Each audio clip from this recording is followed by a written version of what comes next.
Hello friends, welcome to Bismi சமையல். இன்றைக்கி நம்மளோட வீடியோவில் நம்ம டே டு டே லைஃப்பில் ஃபாலோ பண்ணக்கூடிய குக்கிங் டிப்ஸ் தான் பார்க்க போகிறோம். இன்றைக்கி நான் சொல்லியிருக்க டிப்ஸ் எல்லாமே நம்ம டெய்லி சமையல் பண்ணுறதுக்கு நமக்கு ரொம்பவே ஹெல்ப்ஃபுல்லாக இருக்கும். என்னென்ன டிப்ஸுங்கிறத நம்ம இப்போ பார்க்கலாம். நம்ம எல்லார் வீட்லேயுமே இந்த மாதிரி மரக்கரண்டிகள் அதிகமாக யூஸ் பண்ணுறதுக்கு ஆரம்பிச்சிருக்கோம். ஆனால் இது ஸ்டெயின்லெஸ் ஸ்டீல் கரண்டி மாதிரி கிடையாது. இது மரம்ன்றதுனால நம்ம சமையலில் யூஸ் பண்ணும்போது அதில் இருக்கக்கூடிய எண்ணெயையும் சேர்த்தே அப்சர்வ் பண்ணோம். இதை யூஸ் பண்ணிவிட்டு நம்ம மற்ற கரண்டிகள் மாதிரி சோப் போட்டு கழுவி வச்சிட்டோம் அப்படின்னா இது வெளியில் பார்க்குறதுக்கு நல்ல நீட்டாக இருக்கிற மாதிரி தான் இருக்கும். ஆனால் இதுக்குள்ளே நிறைய எண்ணெய் பிசுக்கு இருக்கும். ஸோ இந்த மாதிரி இருக்கிற மரக்கரண்டிகளை நல்லா நீட்டாக கழுவிட்டு இதோட பாலிஷ் கொஞ்சம் கூட போகாத அளவுக்கு நல்ல புதுசு மாதிரியே எப்படி மெயின்டைன் பண்ணுறதுன்னு பார்க்கலாம். இந்த பாத்திரத்தில் நான் தண்ணி சூடு பண்ணிட்டு இருக்கேன். இப்போ நம்ம எடுத்து வச்சிருக்க மரக்கரண்டி எல்லாத்தையும் இந்த பாத்திரத்தில் போட்டுட்டு நல்லா கொதிக்க வச்சிடலாம். இது ஒரு 10 நிமிஷத்துக்கு நல்லா கொதிக்கட்டும். இந்த தண்ணி கொதிக்கும் போதே பார்த்தீங்கன்னா இந்த கரண்டியில் இருக்கக்கூடிய எண்ணெய் அழுக்கு எல்லாமே வெளியில் வரும். 10 நிமிஷம் நல்லா கொதிச்சதுக்கப்புறமா ஸ்டவ் ஆஃப் பண்ணிக்கோங்க. அடுத்து நம்ம லெமன் ஜூஸ் எல்லாம் போட்டோம்னா அந்த லெமனோட தோலை மட்டும் நம்ம கீழே தூக்கி போடுவோம் இல்லையா? ஸோ அந்த தோலை வச்சு இந்த கரண்டி ஃபுல்லாகவே நல்லா தேய்ச்சி விட்டுறலாம். லெமன் வச்சு தேய்க்கும் போது பார்த்தீங்கன்னா இதில் இருக்கக்கூடிய எண்ணெய் பிசுக்கு எல்லாமே நமக்கு கம்ப்ளீட்டாக ரிமூவ் ஆயிரும். நல்லா தேய்ச்சி விட்டுட்டு இதை நார்மல் வாட்டரில் கழுவி எடுத்துக்கோங்க. சோப் போட்டு கழுவணுங்கிற அவசியம் கிடையாது. ஏன்னா நம்ம லெமன் வச்சு தேய்ச்சிருக்கோம் இல்லையா? அடுத்து இந்த மாதிரி ஒரு துணி வச்சு ஃபுல்லாக தொடச்சிருங்க. அப்படி இல்லைன்னா வெயிலில் வச்சு கூட நீங்கள் காய வச்சுக்கலாம். ஆனால் கரண்டி நல்லா காஞ்சிருக்கணும். அடுத்து கொஞ்சமாக எண்ணெய் எடுத்துட்டு அதை கரண்டி ஃபுல்லாகவே நம்ம அப்ளை பண்ணி விட்டுக்கலாம். ஒரு 2 ட்ராப் அளவுக்கு எண்ணெய் எடுத்தாலே போதும். நான் இன்றைக்கி நம்ம சமையலுக்கு யூஸ் பண்ணுற குக்கிங் ஆயில் தான் எடுத்திருக்கேன். நீங்கள் ஆலிவ் ஆயில் கூட யூஸ் பண்ணிக்கலாம். கொஞ்சமாக நம்ம எண்ணெய் அப்ளை பண்ணும்போது கரண்டியோட ஷைனிங் நல்லா மெயின்டைன் ஆகும். இது உடன் கரண்டிக்கு மட்டும் இல்லை, உடன் கட்டிங் போர்டு இப்போலாம் உடன்லேயே கிண்ணமெல்லாம் வர ஆரம்பிச்சிருச்சு. ஸோ அதுக்கெல்லாம் இது சூப்பராக ஒர்க் அவுட் ஆகும். இந்த மாதிரி செய்யும்போது நல்ல லாங் லைஃப் இருக்கும். பொருட்களும் நமக்கு புதுசு மாதிரியே மெயின்டைன் ஆகும். கண்டிப்பாக ட்ரை பண்ணி பாருங்கள். நம்ம வீடியோலேயே கத்தி ஷேர் பண்ணுறதுக்கு, கத்திரிக்கோள் ஷேர் பண்ணுறதுக்கெல்லாம் நிறைய டிப்ஸ் நம்ம பார்த்துருக்கோம்.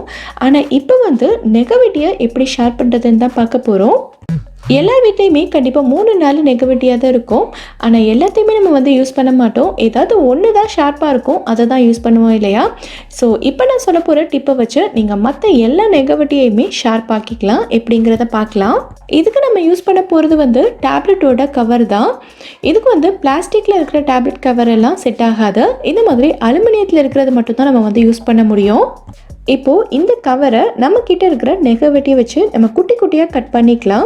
இந்த மாதிரி கட் பண்ணும்போதே நம்ம நெகவெட்டி நல்ல ஷார்ப்பன் ஆகும். இதுக்கு நம்ம அலுமினியம் ஃபாயில் கூட யூஸ் பண்ணிக்கலாம். ஆனால் இதுக்காக நம்ம புதுசாக ஒரு அலுமினியம் ஃபாயிலை வேஸ்ட் பண்ண வேண்டியதில்லை. இந்த டேப்லெட் கவரை எப்படியும் குப்பையில் தான் தூக்கி போட போகிறோம் இல்லையா? ஸோ அதை இந்த மாதிரி நல்லா ஷார்ப் பண்ணிவிட்டு அதுக்கப்புறமா நம்ம குப்பையில் தூக்கி போட்டுக்கலாம். ட்ரை பண்ணி பாருங்கள். இப்போ நம்ம அடுத்த டிப் என்னங்கிறத பார்க்கலாம். நம்ம வீட்டில் பொதுவாகவே சப்பாத்தி சுடுவோம். பட் நிறைய பேருக்கு பார்த்திங்கன்னா சப்பாத்தி நல்லா ஹார்டாக இருக்கும். ஸோ அந்த மாதிரி இல்லாமல் நல்ல பூரி மாதிரி புசு புசு நல்லா பொங்கிட்டு நல்ல சாஃப்டாக சப்பாத்தி இருக்கிறதுக்கு என்ன பண்ணலாங்கிறத நம்ம இப்போ பார்க்கலாம். நீங்கள் மாவு பிசையும் போது எப்பவும் போல் கோதுமையும் உப்பும் மட்டும் போட்டு பிசைஞ்சிக்கிட்டா போதும். இப்போது இந்த மாதிரி ஒரு சின்ன பால் எடுத்துக்கிட்டு இதை இந்த மாதிரி லைட்டாக தேய்ச்சிக்கோங்க. இப்போது இது மேலே கொஞ்சமாக எண்ணெய் அப்ளை பண்ணிவிட்டு நம்ம எப்போவுமே சப்பாத்தி பரத்துறதுக்கு மாவு யூஸ் பண்ணுவோம் இல்லையா? அதையும் இது மேலே கொஞ்சமாக தூவிக்கலாம். இப்போது இதை இந்த மாதிரி க்ளோஸ் பண்ணிவிடுங்க. இப்போது இதை நம்ம மறுபடியும் பரத்திக்கலாம். இதை பரத்தும் போது நம்ம நடுவில் அதிகமாக அழுத்தம் கொடுக்கக்கூடாது. இந்த சைஸில் பரத்தினதுக்கப்புறமா ஓரங்களில் சுற்றி இந்த மாதிரி லைட்டாக தேய்ச்சி விட்டுருங்க.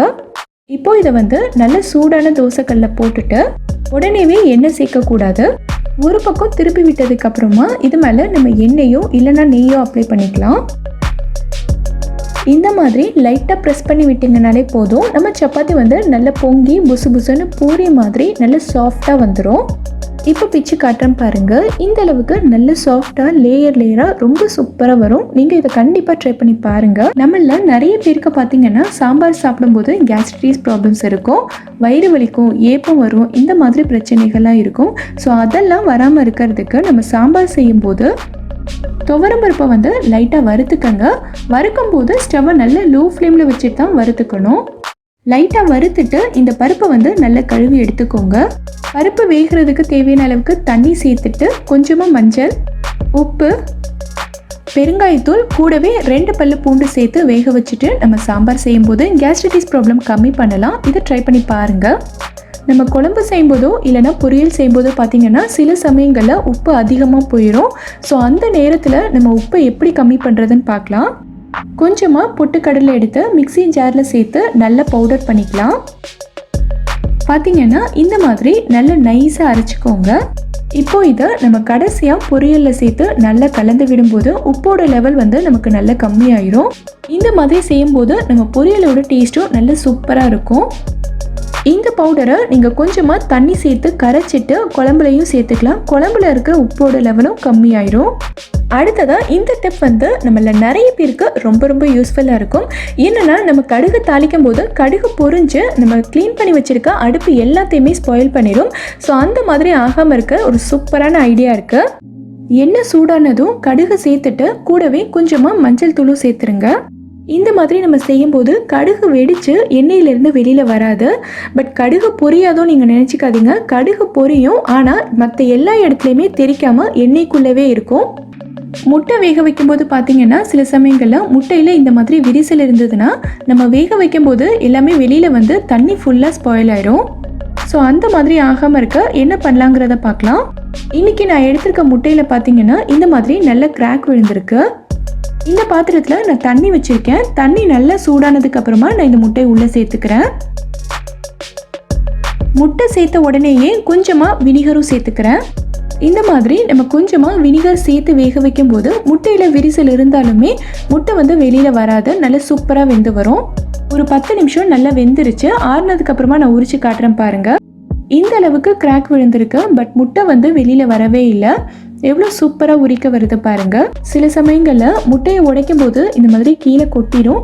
அப்படி இல்லைன்னா நம்ம முட்டையை கை தவறி கீழே போட்டுட்டாலும் முட்டையோட ஸ்மெல் வந்து நம்ம எவ்வளோ தான் க்ளீன் பண்ணாலும் போகவே போகாது.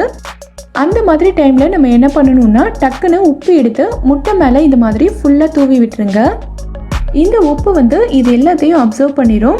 ஸோ க்ளீன் பண்ணுறதுக்கும் நமக்கு ஈஸியாக இருக்கும். முட்டையோட ஸ்மெல் சுத்தமாக வராது. அடுத்து நம்ம தண்ணி போட்டு லைட்டாக தொடச்சி விட்டுட்டோம்னா முட்டை கொட்டின தடமே இல்லாத மாதிரி ஆகிடும்.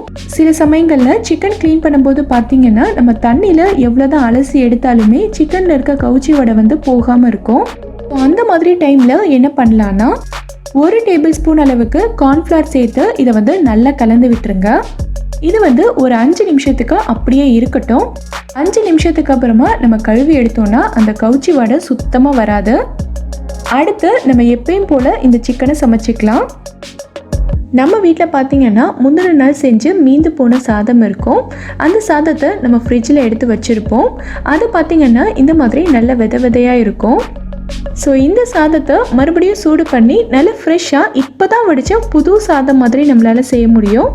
ஒரு ஈஸியான மெத்தடில் இதை நம்ம பண்ணிடலாம். இந்த பாத்திரத்தில் நான் தண்ணியை நல்லா சூடு பண்ணியிருக்கேன். தண்ணி வந்து இந்த அளவுக்கு நல்லா கொதிச்சு வரணும். தண்ணி நல்லா கொதிச்சதுக்கப்புறமா நம்ம சாதத்தை உள்ளே சேர்த்துக்கலாம். சாதத்தை உள்ளே சேர்த்ததுக்கப்புறமா டக்குன்னு ஸ்டவ் ஆஃப் பண்ணிவிடுங்க. இதுக்கு மேலே ஸ்டவ் ஆன் ஆகிருக்கக்கூடாது. 2 நிமிஷத்துக்கு இந்த சாதம் வந்து சுடு தண்ணியிலேயே இருக்கட்டும். அதுக்கப்புறமா நம்ம வடிகட்டி எடுத்துடலாம். எனக்கு வந்து சாதம் கம்மியாக இருந்ததுனால நான் இந்த மாதிரி ஒரு வடிகட்டிலே போட்டு ஃபில்டர் பண்ணி எடுத்துட்டேன். உங்களுக்கு சாதம் வந்து அதிகமாக இருந்ததுன்னா நீங்கள் எப்பவும் போல் சாதம் வடிக்கிற தட்டு போட்டு கூட வடித்து எடுத்துக்கலாம். அவ்வளோதான். இப்போ தான் வடித்த ஃப்ரெஷ்ஷான சாதம் மாதிரி எவ்வளோ ஈஸியாக சூடு பண்ணியாச்சு பாருங்கள். நம்ம எல்லார் வீடுகள்லையுமே பார்த்திங்கன்னா இது மாதிரி இடுக்கி இருக்கும். அப்பளம் பொரிக்கிறதுக்கு, சிக்கன் பொரிக்கும் போது, மீன் பொரிக்கும் போதெல்லாம் பார்த்திங்கன்னா இந்த இடுக்கி நமக்கு ரொம்பவே யூஸ்ஃபுல்லாக இருக்கும். நல்லா ஈஸியாக திருப்பி போட்டுடலாம். நமக்கு அவசரமாக தேவைப்படும் போது பார்த்திங்கன்னா இது நம்ம கையிலே கிடைக்காது. எங்கே வச்சோன்னே தெரியாமல் தேடிட்டே இருப்போம். ஸோ அந்த மாதிரி டைமில் இந்த பேப்பர் கிளிப் தான் நமக்கு ரொம்ப உதவியாக இருக்கும். எல்லார் வீட்லேயுமே இந்த மாதிரி பேப்பர் கிளிப் இருக்கும். இந்த சைஸில் அப்படி இல்லைன்னா சின்ன சைஸில் இருக்கும். எந்த சைஸில் இருந்தாலுமே நமக்கு ஓகே தான். இந்த மாதிரி 2 ஸ்பூன் எடுத்துக்கோங்க. இப்போது இந்த ஸ்பூனை இந்த கிளிப்போட இந்த இடத்துல வச்சு ஒரு ரப்பர் பேண்ட் வச்சு நல்லா டைட்டாக கட்டிடுங்க. ரப்பர் பேண்ட் இல்லைன்னா கூட பரவாயில்ல, ஒரு நூல் வச்சு நல்லா இறுக்கி கட்டிடுங்க. இன்னொரு ஸ்பூனையும் அடுத்த சைடில் வச்சு இதே மாதிரி கட்டிடுங்க. இப்போ பார்த்திங்கன்னா இது நமக்கு ஒரு இடுக்கி மாதிரி இருக்கும். இதை வச்சு நம்ம இந்த மாதிரி வேக வச்ச முட்டை, உருளைக்கிழங்கு, தக்காளி இதெல்லாமே சுடு தண்ணியிலேருந்து எடுக்கிறதுக்கு நமக்கு ரொம்ப ஈஸியாக இருக்கும்.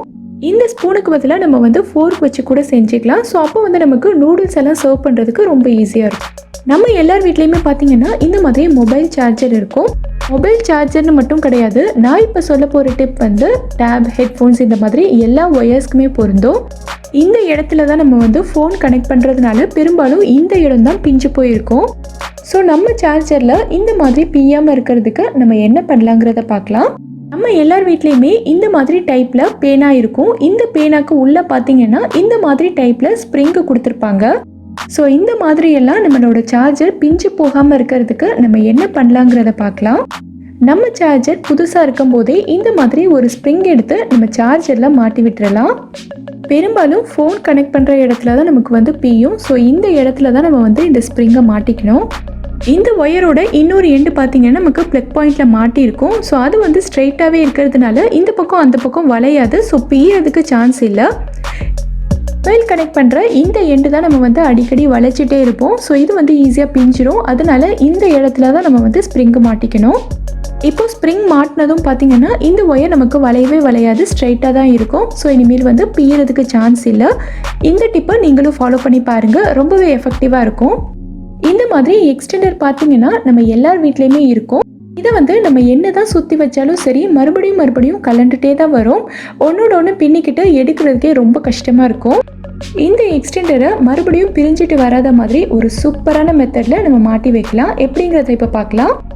எக்ஸ்டெண்டரை இந்த மாதிரி எடுத்துட்டு இடது கையை இந்த இடத்துல வச்சுக்கோங்க. இதை வந்து மேலே இருந்து கீழே சுற்றக்கூடாது, அப்புறம் நமக்கு பிளக்கு கரெக்டாக மாட்ட வராது. ஒயர் எடுத்து இந்த மாதிரி சுற்றிட்டு இந்த பிளக்கை மறுபடியும் ஃபர்ஸ்ட்ல இருக்க இந்த ஹோலில் மாட்டிருங்க. பிளக்கை வந்து நம்ம ஃபர்ஸ்ட் ஹோலில் மாட்டியிருக்கிறதுனால இந்த சைடும் நமக்கு வந்து ஒயர் பிரிஞ்சு போகாது. அதே மாதிரி இந்த சைடும் ஒயர் பிரியாது, நல்ல டைட்டாக இருக்கும், பிரியாது.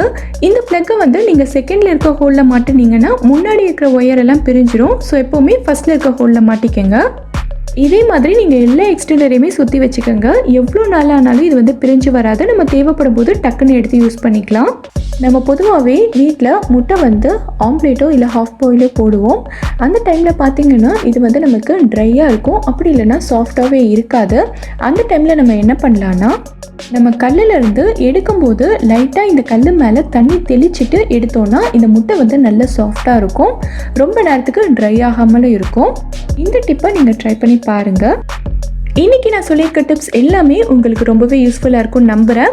எந்த டிப் உங்களுக்கு ரொம்ப யூஸ்ஃபுல்லாக இருந்ததுங்கிறத கீழே இருக்க கமெண்ட் பாக்ஸில் எனக்கு கமெண்ட் பண்ணுங்கள். இந்த வீடியோ பிடிச்சிருந்தா லைக் பண்ணுங்கள். உங்கள் ஃப்ரெண்ட்ஸ், உங்கள் ஃபேமிலி மெம்பர்ஸ் கூட இந்த வீடியோவை ஷேர் பண்ணுங்கள். மறக்காமல் நம்ம பிஸ்மி சமையலுக்கு சப்ஸ்கிரைப் பண்ணிவிட்டு பக்கத்தில் இருக்கக்கூடிய பெல் ஐக்கானையும் கிளிக் பண்ணி அதில் ஆல் ஆப்ஷனையும் செலக்ட் பண்ணுங்கள். தேங்க்யூ.